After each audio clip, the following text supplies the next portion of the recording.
To navigate to the Subsidies feature, on the Billing section, select the Subsidies tab. To add a new agency, click on the Add an Agency button. There are 4 steps to adding an agency. First, add agency information. Only the name of the agency is required. All other fields are optional and for your own record keeping. Then select the Add Students button. Then add students that receive subsidies from this agency. Search or select students, and then click the Expected Payments button.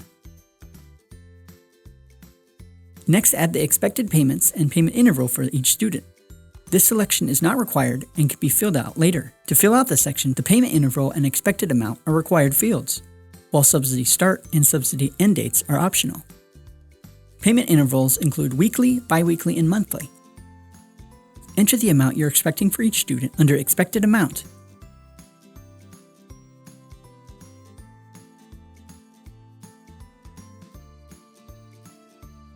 If you have multiple students on the same payment interval and receiving the same amount, you can bulk select and enter the information once for all these students.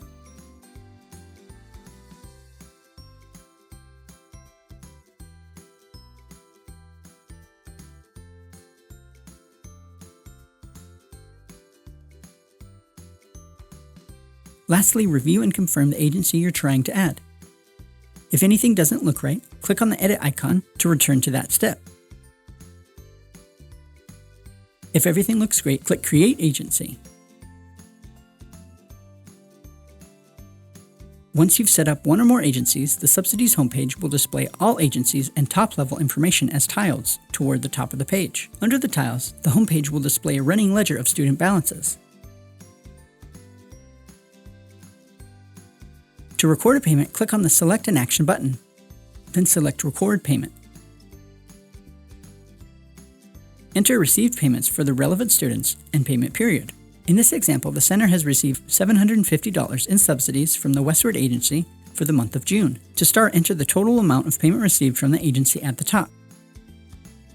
Then enter the amount received for the relevant students for the corresponding payment period.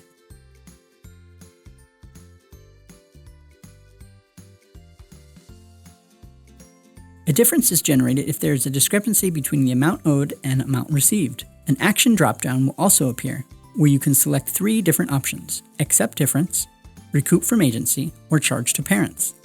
Choosing Accept Difference will result in the charge being resolved and no further action will be taken in Brightwheel. If you choose Recoup from Agency, Brightwheel will record an expected future payment. You will then have to file for the difference in payment with the agency offline. Choosing Charge to Parents will result in the creation of an immediate one-time charge to parents for the difference amount. Once done, click the Record Payment button. If you have chosen any difference to charge to parents, you'll receive a notification asking you to confirm that you wish to send an immediate one-time charge to parents. As previously stated, the Subsidies homepage displays a running ledger of student balances. Click on the student's name to see recent payments received from that student. You can click on the agency tile to go to the agency page.